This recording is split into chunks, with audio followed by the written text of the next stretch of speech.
And welcome everybody to another glorious episode of the Put on Waivers Podcast. I'm your host, Dwayne Douglas, podcasting out the beautiful shores of the Pacific Ocean. Beautiful day out here, beautiful night in Southern California.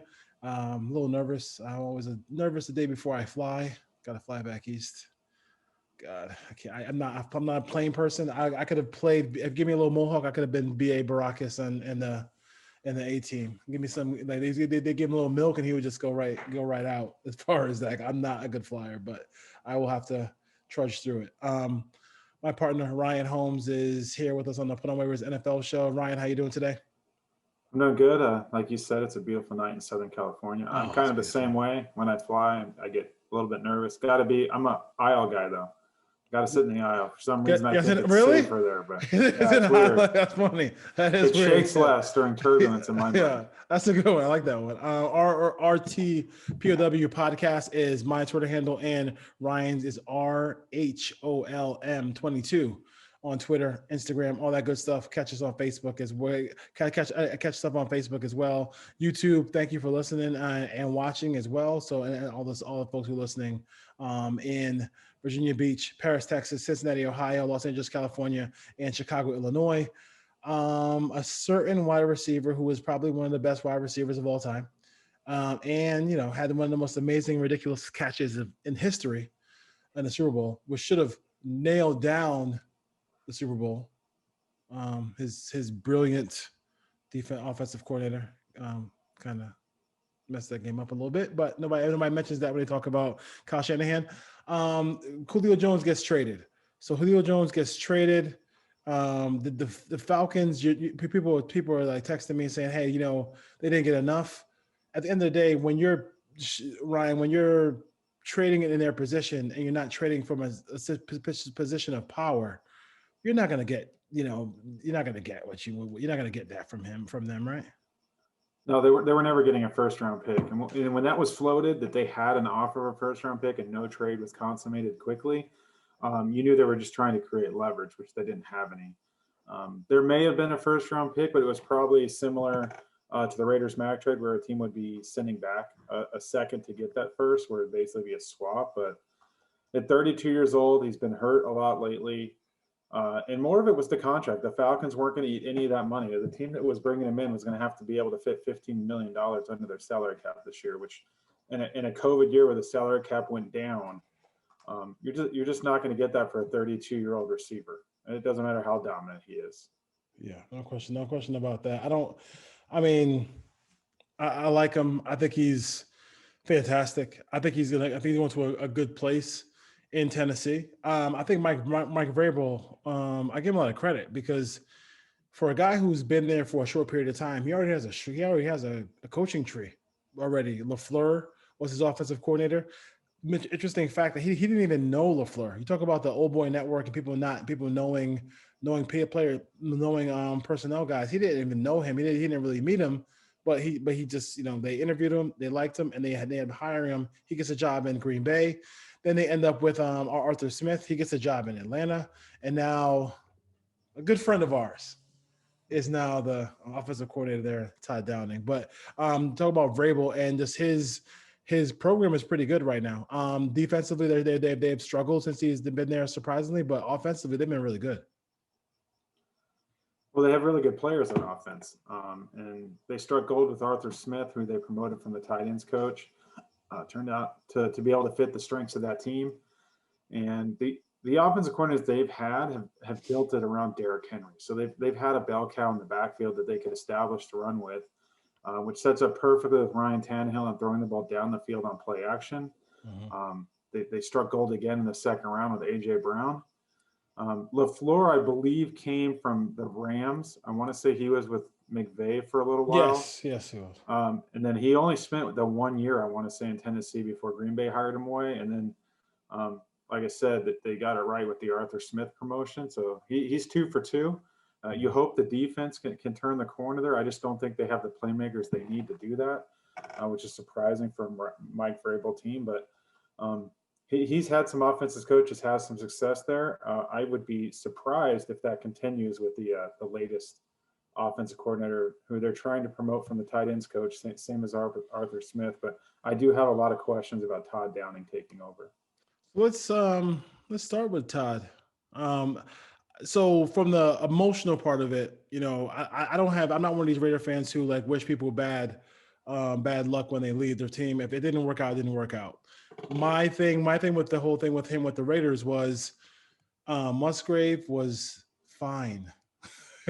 And I think that I had no issue. My biggest thing is, he was the most productive coach in that building. So I'm not sure why Mark Davis I think this is where Mark Davis could have put his foot down and said, hey, we're not touching the offense. Like, we got Ken Norton over here and we're, doing this thing on defense. We're not touching the offensive part of the football field. Derek gets along with that guy. Like everything works over there. Crabtree, Clyde Wolford was getting some plays. We're getting some play too. Crabtree, Cooper. Those guys were explosive. They could come from behind. I mean, there's so many games where they came from behind and won. I'm not messing with that, but that's either here nor there. That was a downfall of him. Why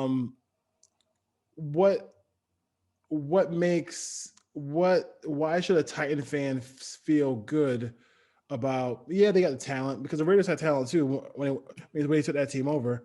Why should they feel better about Todd Downing this time around? Well, I'm going to go right back to the talent. And in my opinion, Tannehill is a better quarterback than Derek Carr. I believe that Julio Jones and A.J. Brown are better than Cooper and Crabtree. I believe Derrick Henry is better than, I believe Marshawn Lynch was the running back in 2017. 2016 would have been Latavius Murray.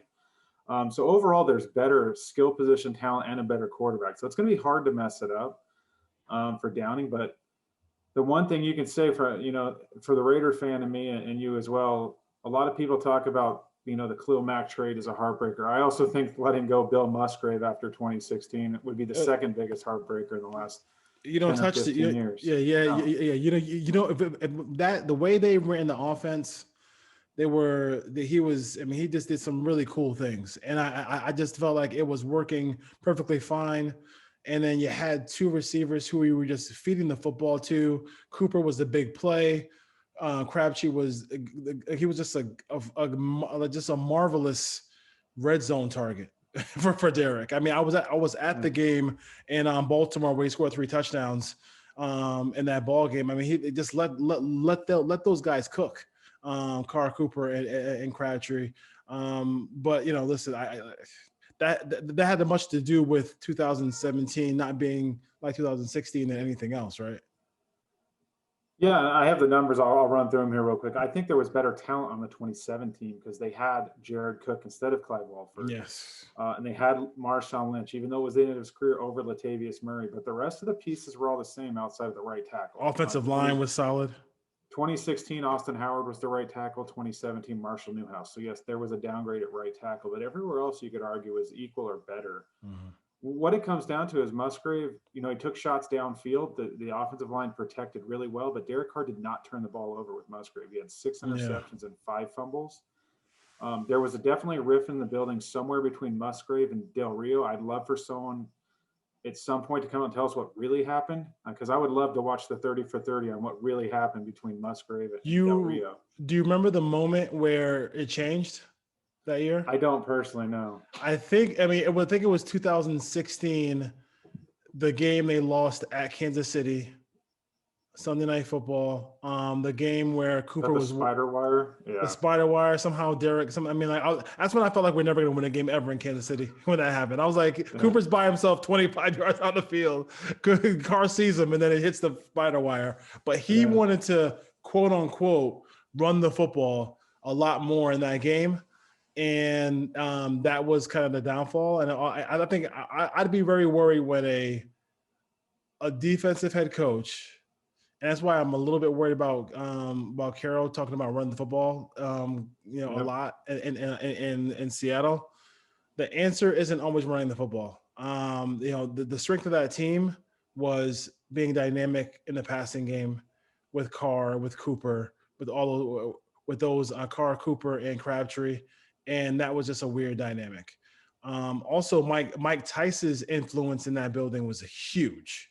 Yeah. I mean, I don't know why, but he was basically was a pseudo head coach, and they wanted Musgrave out, and which is weird because he fired Musgrave before, so it's just like this is weird. And then they were telling the owner that, hey, this Tal Downing, you better get him now. You better get him now. He's the next one. And then he comes in, and it just really didn't work out. Yeah, I'll run through the numbers. It's interesting. The Raiders actually ranked 7th in the league in rushing in 2016 with Musgrave. So they ran the ball a lot, and they ran it really well. But overall, they were 6th in total offense.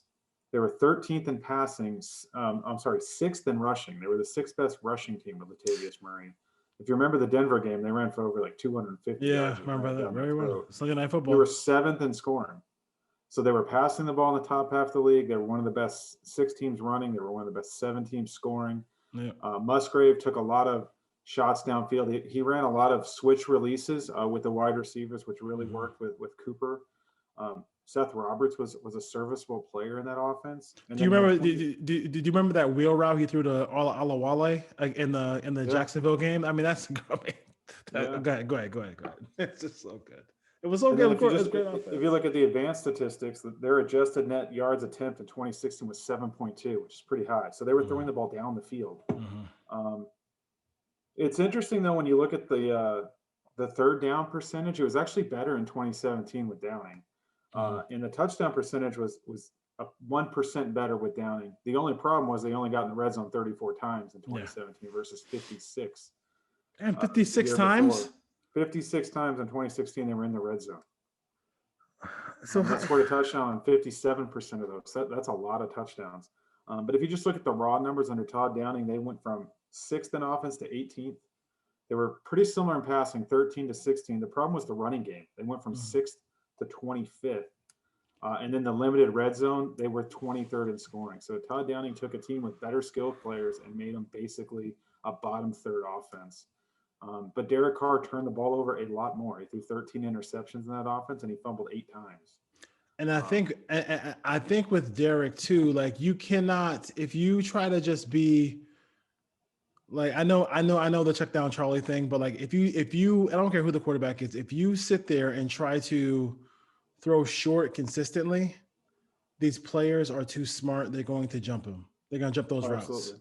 So like if you don't mix in and make them feel like, that's why I thought it was very important right out the gate of last year, first game of the year against Carolina, they hit a deep pass to Ruggs right out the gate. Hit a deep pass in that low bunch formation, kind of a little change up from what they usually do, and hit Aguilar for like a little 30-yard touchdown pass. I mean, those big plays down the field are like you have to do that. Even if you desire to just be a short passing offense, you are in desperate need of having shots down the field to keep those corners honest. Yeah, and then in 2017, that adjusted net yards and attempt fell from 7.2 to 6.7. So a half a yard doesn't sound like a lot. It's a lot. But over 500 passes, it adds up. But the issue, they couldn't run the ball in 2017. So I don't know if Todd Downing changed up the scheme, if there was something going on with Mike Tyson, the offensive line, because it was essentially 4 of the 5 starters were all back. So Marshawn Lynch wasn't breaking big runs, but I mean, he was still good, 3, 4, 5 yards a carry, and he could break tackles. What was his yards per attempt that year? I think it was right around 4. I want to say it was 200 carries for a little over 800 yards. Okay. So it was either 3.9 or 4.0 right there. It wasn't terrible. It wasn't terrible. But they just didn't get any explosive runs that really opened it up. But again, Todd Downing, there was a lot more shorter passes called. The relationship between him and Derek Carr, he was the quarterback coach. There was a lot made out about that, that there was – Todd Downing was a pastor at a church, and Derek Carr obviously has a strong religious beliefs as well that he's not afraid to share. And a lot was made about that. But like I said, I won a 30 for 30 on the 2016 offseason because everyone thought Ken Norton was out the door, and everyone was shocked when it was Bill Musgrave. I think I forgot who does it. I think it's SB Nation. I just watched a video on why Steve Nash didn't win how Steve Nash didn't win a championship in the NBA, and they do these breakdown things of like the worst play call ever. I got to contact them and say what happened in that time period, because I mean I'm not sure. I don't know how you fire him a bunch of times, and and especially with the reputation of Del Rio is the fact that when he's the head coach, he will work really hard for the first contract, and after he gets that second contract, it's like, hey, I'm working 9 to 5. I see you. You coaches work, and I'll see you in the morning. Let me know what the game plan is. That's his ML. People who cover the Jacksonville Jaguars said that's exactly what he does. So, and also a part of that 30 for 30. What happened after the Washington game? Yeah, Del Rio on Twitter last year started to go into a little bit about Musgrave, and then he backed off. I was following that thread, like waiting for him to tweet what really happened, but he didn't put it out on Twitter. Did Musgrave even work in the league after that? He went to the Broncos, I believe, the next year. Quarterbacks coach, right?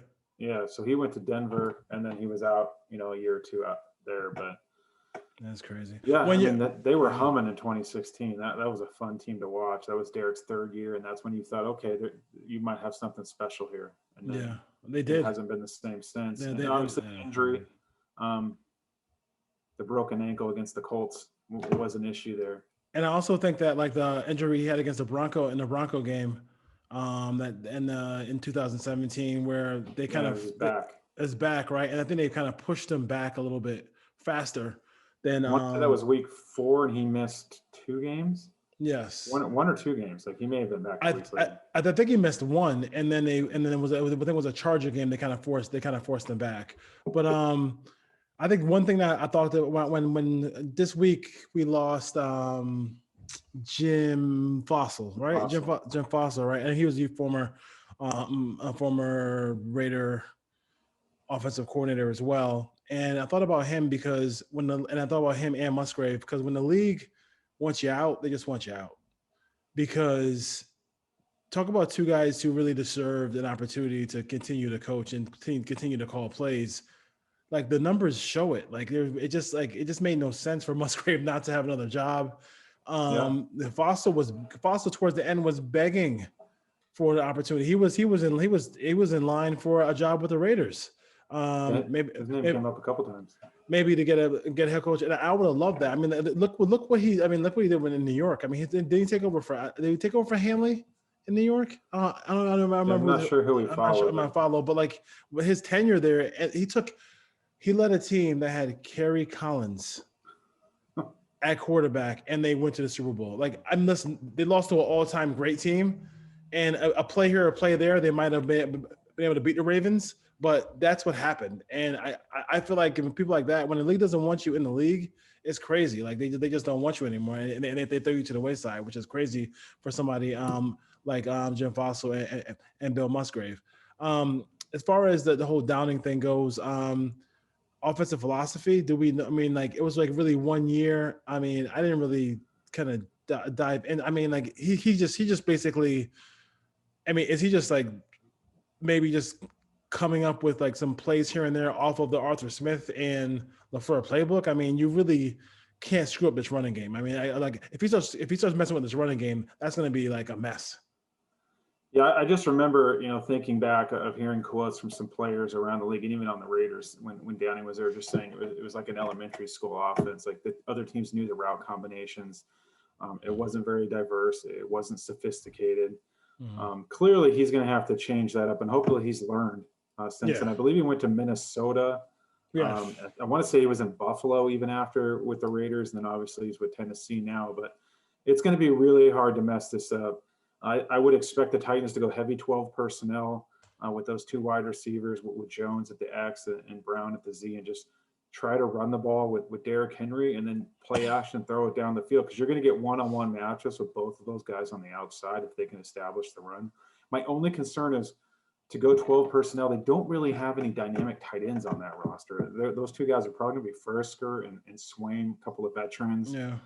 Not exactly, guys that are big play threats down the field, more of those blocking tight ends. Mm-hmm.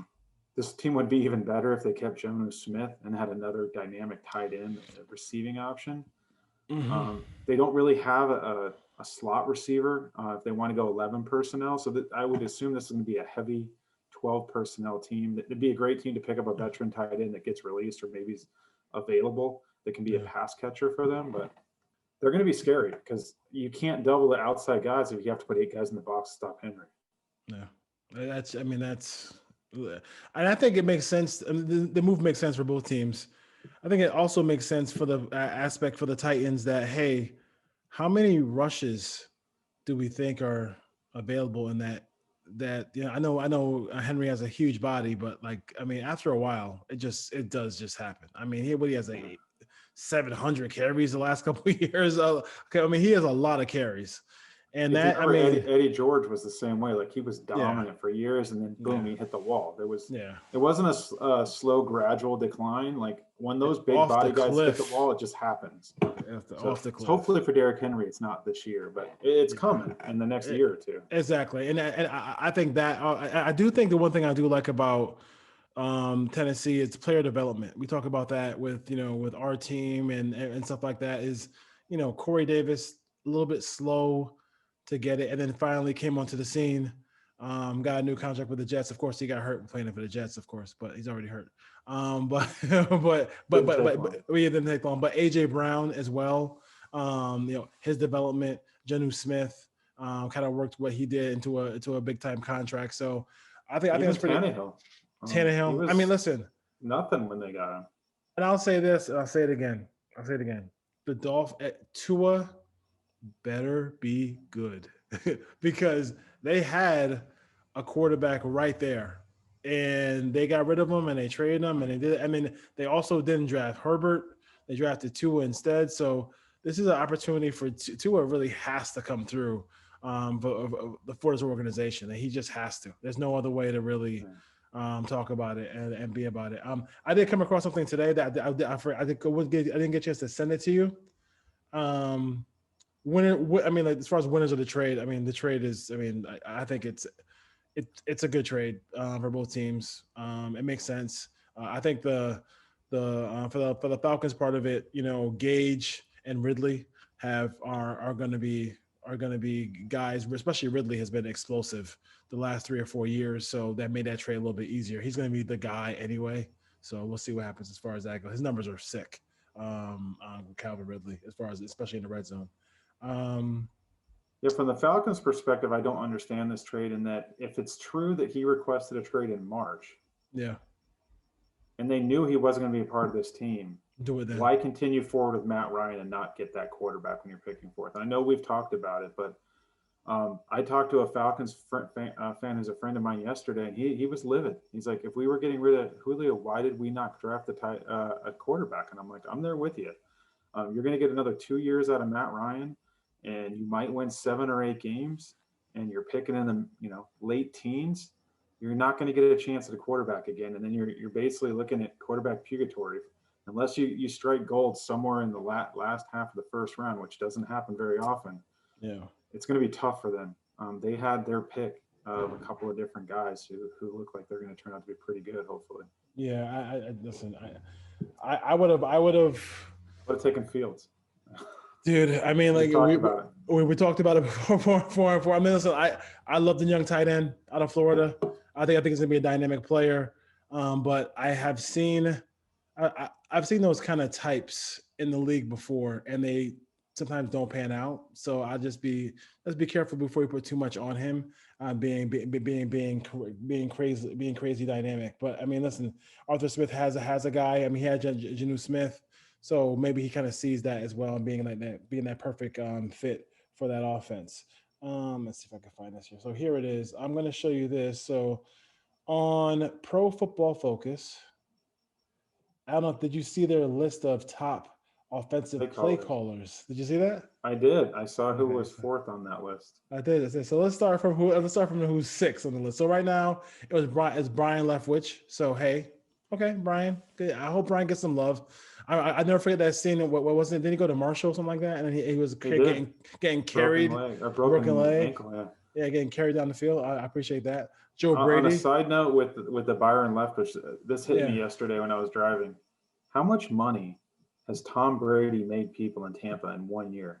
Bruce Arians got the extension. Yeah. Jason Light got the extension. Byron Leftwich is probably going to get a ton of money. They repaid and kept all those guys on that team because they won a championship. All of those guys should just go give a cut of that to Tom Brady, because if he doesn't go to Tampa, they don't see any of that money. Yeah, and also the GM is going to be is going to get a chance to make a lot of mistakes after Tom is done. No question about it. And listen, Tom loves this winning without Belichick. Trust me. And shout out to Ernie Adams. Ernie Adams is retiring this year, so if you really want to know what Ernie Adams does, he kind of sits there in the office with no title and just finds ways to. Joe Brady at 5th on this list is surprising to see, because Carolina didn't have a lot of success offensively last year. Is that like Joe Brady being here? Is that just off potential? Because I think that's a little. I mean, like, how did he really like? I would have to say, like, how did he really?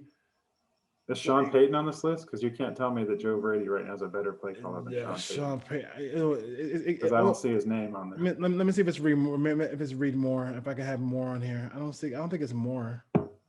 I think this. I'm gonna contact this Eric Eager to see what's going on. See if I can get somebody else. And only gives the top 6. So 4 is John Gruden. Yeah, that shocked me. Do you think he's a top 10 play caller in the league? Oh yeah. Okay. Personnel and everything he does. Yeah. I mean, he's basically him and Derek have gotten a team that basically on the verge of the playoffs with a terrible defense. Could they be a lot better in the red zone? Absolutely. But yeah, they could be. In the 20s, yeah, they're pretty good. They're very efficient in moving the ball. It's when they get inside the 20.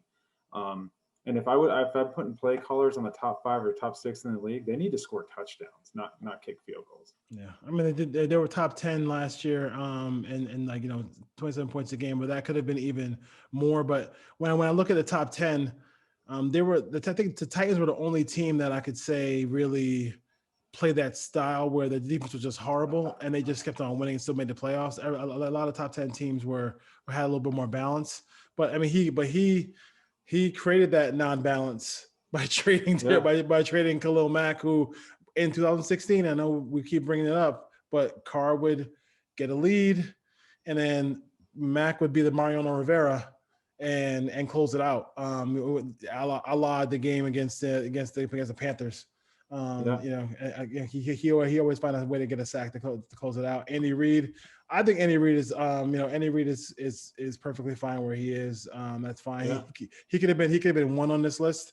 Brian Daboll, who I thought would get a head coaching job after this year, but I guess not, because he's gonna stay with the Bills. And then I guess should we have Matt LaFleur there? Should we wait till next year when Jordan Love is the quarterback? And then I was going to say we should just cross the names out of the coaches and just write the quarterback next to him.